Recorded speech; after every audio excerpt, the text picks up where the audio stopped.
Olá, boa noite. Hoje o Realidade em Pauta relembra os 55 anos da chamada Grande Marcha de Washington pelos Direitos Civis. Foi o evento que consagrou Martin Luther King e o célebre discurso que entrou para a história com a poética e profunda frase I have a dream, eu tenho um sonho. No programa de hoje, o passado e o presente entram em pauta numa tentativa de oferecer dados para uma análise profunda e sincera sobre o futuro das relações raciais que 55 anos depois do discurso de Luther King ainda são marcadas por tensões no país que se orgulha de ter na Declaração de Independência a frase que ecoa há 242 anos no mundo com a premissa de que todos os homens são criados iguais e dotados pelo Criador de direitos inalienáveis, como vida, liberdade e a busca da felicidade. E é claro que a discussão se estende para abranger também a nossa realidade brasileira.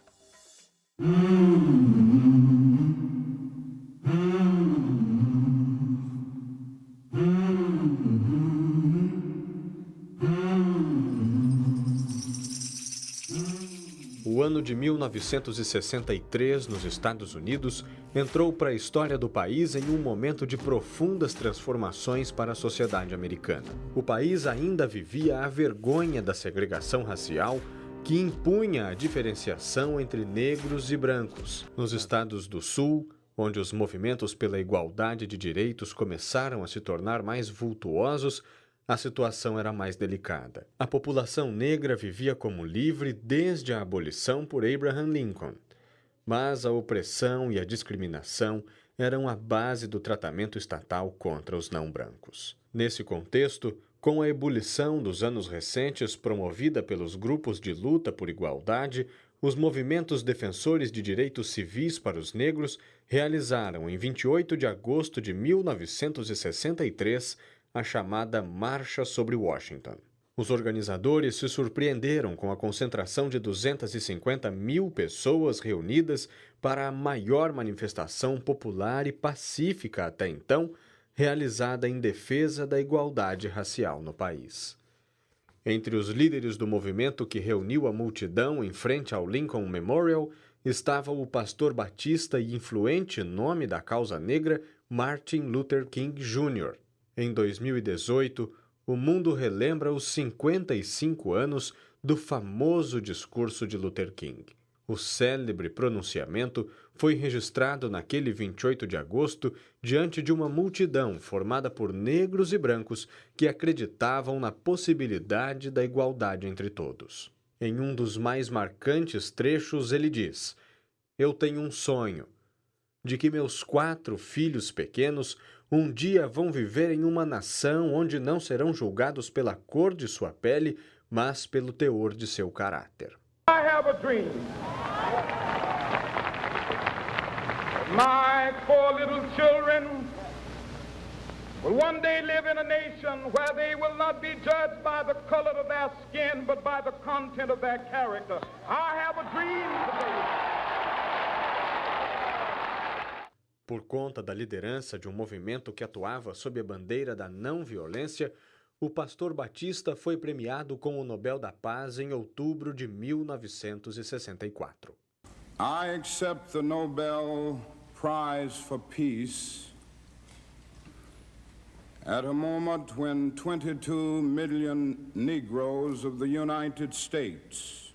Apenas 4 anos depois, em 1968, o grande líder na luta pelos direitos civis seria assassinado na sacada de um quarto de hotel na cidade de Memphis, no Tennessee, onde participaria de um evento pela causa da igualdade.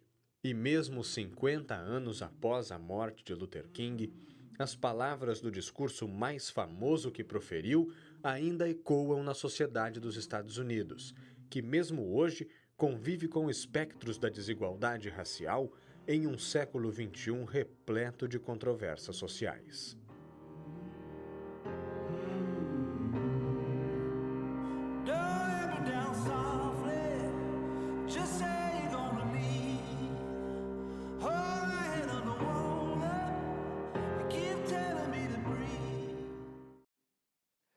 Bom, Bom, e aqui dentro do estúdio hoje eu recebo Carlos Alberto Medeiros. Carlos é jornalista, é estudioso também das questões raciais. Carlos, muito obrigado por aceitar nosso convite. Eu que agradeço o convite. Posso dizer que você é um ativista da Sem causa dúvida, negra. sem dúvida. Martin Luther King entrou para a história como uma das principais vozes na defesa e na busca dos direitos sociais, dos direitos raciais. Ele não estava sozinho, né, Carlos? Tinha nessa mesma época Malcolm X, tinham as Panteras Negras, mas o que faz o Luther King ter sido o ícone desse movimento? Ele, na verdade, começa um pouco antes desse que você Sim. mencionou. Começa na década de 50, na verdade. E eu creio que naquele momento, porque tudo depende do momento, né? Mas naquele momento a tática que ele empregou da não violência, aquela visão gandhiana, na verdade, me lembra um pouco a única arte marcial que eu pratiquei durante algum tempo, que foi o Aikido. E no Aikido você usa a força do adversário, você não ataca o adversário, você deixa que ele te ataque para derrubá-lo. E exatamente usar a força, usar a violência do inimigo contra ele. Porque aquilo expunha ao mundo a injustiça do sistema. Era uma tática extremamente bem sucedida durante algum tempo. E ele foi muito coerente em relação a isso. Tanto que ele, se não me engano, despontou, apesar de já estar atuando nisso, mas foi naquele movimento em que ele encabeçou um boicote contra o sistema de transporte. Não, e é muito interessante porque ele estava naquele momento, naquele lugar. Ele não tinha, de início, desejado seguir a carreira de pastor, que era a carreira do pai, do avô. Ele primeiro fez sociologia, só depois é que ele foi fazer o doutorado em teologia. E, finalmente, entrou na carreira. E foi designado para aquela cidade. Então, naquele momento, o que acontece? Havia uma organização negra que precisava eleger um presidente, com duas facções que estavam se digladiando. E eles resolveram, então, escolher um Tércius. Então, bom, vamos pegar esse rapaz, que não é nem de um lado nem de outro, depois a gente manipula. E o que acontece é que, naquele momento, ele estava na liderança dessa organização. E aí coincide aquele incidente da Rosa Parks, que se recusa a ceder o lugar para um homem branco num ônibus, é presa, solta pagando uma multa, e os negros resolvem fazer o boicote. Então, nesse momento, ele estava lá. Claro. Agora, o que a gente tem de positivo diretamente depois desses movimentos encabeçados pelo Luther King, depois desse evento de 63, a Grande Marcha pelos Direitos Humanos? Essa Grande Marcha teve um efeito prático ou serviu mais como símbolo? Não, você vê que um ano depois é assinada a Lei dos Direitos Civis. Depois a Lei dos Direitos de Voto para os negros. Então ela tem um efeito bastante concreto, porque ela mobiliza amplos setores da sociedade, não apenas a população negra, mas os brancos mais sensíveis, mais progressistas, que também embarcam nessa ideia. Então isso possibilita a criação de alianças que vão produzir essa nova legislação e com grandes avanços, então, para a população negra. Sim. Agora, claro, mas também, perdão, é um símbolo também, sem dúvida. Claro. Agora, você falou, né, no ano seguinte teve já a promulgação da Lei dos Direitos Civis. Não foi a única. Não. A gente teve depois novas Lei de Direitos de promulgações. Voto, depois, mais para o final da década de 60, eles começam as políticas de ação afirmativa, eles criam um órgão que é para fiscalizar a igualdade de oportunidades no emprego. Então, a luta vai avançando. Fala para mim sobre políticas de ações afirmativas, Carlos. Isso é sinônimo, por exemplo, de lei de cotas? Não. Cotas são uma forma de ação afirmativa. Existe um termo, um sinônimo, que é discriminação positiva. O que significa, então?